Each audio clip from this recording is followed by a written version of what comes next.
here.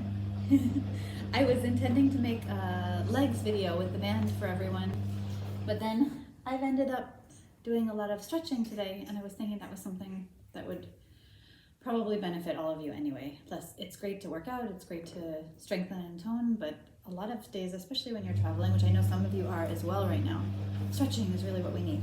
Right, miss? Right. Okay, so you're gonna start just lying all the way down on your tummy. In this Airbnb, I've just found an extra blanket. In a pinch, that is just a fine yoga mat. So you're coming all the way down on your belly, and we're gonna keeping the legs together and trying to find a slight tuck to the pelvis, and that means pressing the pubic bone towards the floor and lifting the belly towards the back. We're just gonna grab onto one foot. It's fine if you can't quite reach it. You can kind of just reach towards it. If you've got something you can wrap around the foot, that would be fine too. And just stretching the quadricep, or the rectus femoris, the muscle in the front of your thigh. And a little bit of tension is sometimes nice, so pulling back and pulling in, or pushing back with the foot and pulling in with the hand. And then the other leg.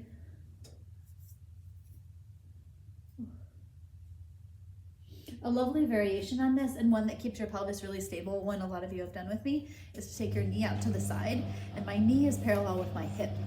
So that helps to keep the pelvis stable. This is also nice if your foot doesn't come in quite far enough to hold on to, because you'll get a nice stretch just moving the leg in and out. I think my socks are quite hypnotic. So we're just hinging the foot in and out, or holding on, whichever variation works better for you. And next we're gonna come to sitting, and I'm still really careful to roll onto my side and then push up to sitting just because of the C-section scar. Still, I'm 5 months out, but I'm just still careful. So we're gonna sit upright and just come into a forward fold for the glutes here. This is kind of a rehearsal for pigeon, so don't diminish the value of just doing a forward fold sitting cross-legged, crawling your fingers forward, maybe dropping the head all the way down. So if this might be enough for a glute stretch here. So just dropping all the way into a forward fold.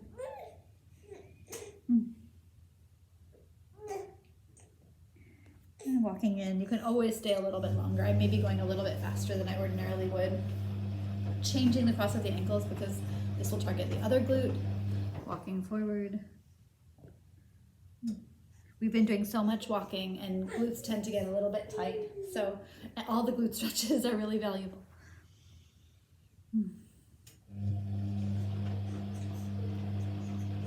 And following that up with like a kind of a pigeon variation on mermaid.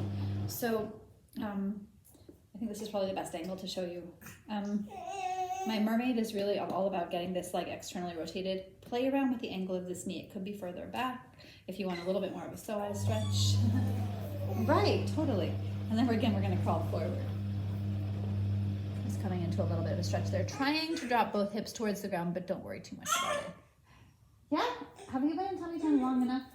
I did this whole sequence before I recorded it, so she's been there kind of a long time. Right, haven't you? Oh, we've got some drool going on. And changing legs. And again, like I said, it's a little bit unlike in a session. Don't worry too much about the back hip. Just kind of coming into that forward fold.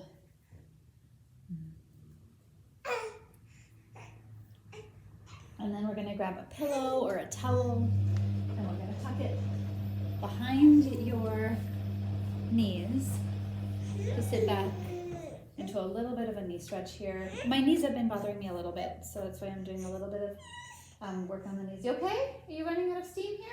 You've been there a long, long time. And then to turn it into a little bit more of a foot stretch, I'm gonna curl my toes and sit back. Woo! For me, that is a lot. I know for some of you this is easy, not for everyone.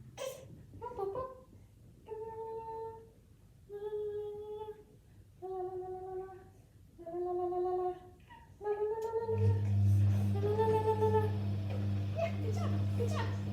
Woo, that is a lot for me. That is a lot for me. And then coming into a little bit of work on the ankle. So maybe I'll show you with this ankle first so you can see. You want to come join Mama? Have you had enough there? Just as acute with this ankle as you can get it. And kind of just stretching out the ankle here. Ah. Good job, good job.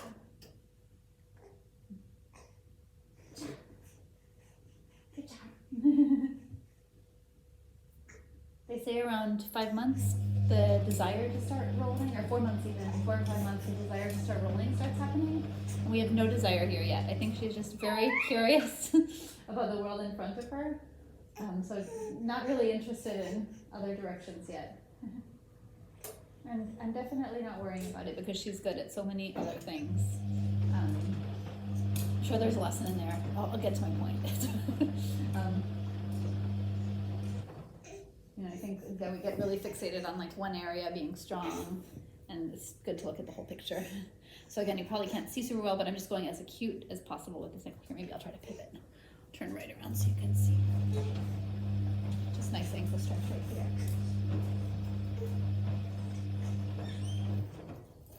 And then I'm going to extend this leg forward and come into a hamstring stretch. That is my hamstring stretch today. That is all. And it might be enough for some of you just to sit upright.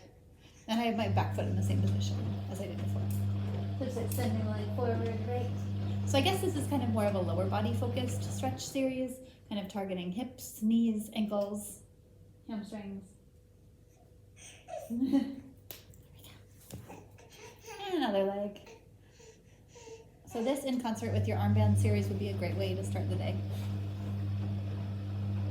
Woo. And I'm going to stop right about there because that's just about 5-6 minutes. So something easy to do at the end or beginning of the day. And I feel much better. You know what? Actually, let me quickly throw in a psoas stretch because I realized I did not quite get to that. So all the way up on knees, you won't be able to see my face. No great loss there. Hopefully you can hear me pretty well. And just kind of shifting forward and back. I probably should have kept the pillow underneath my knee because I do have knee pain. So I probably should have kept it there. Keep something underneath your knee so you don't feel the floor. I'm just gliding forward and back. Stretching out the front of the hip. Boop, boop, boop. And I really hope that helped you all. As always, let me know.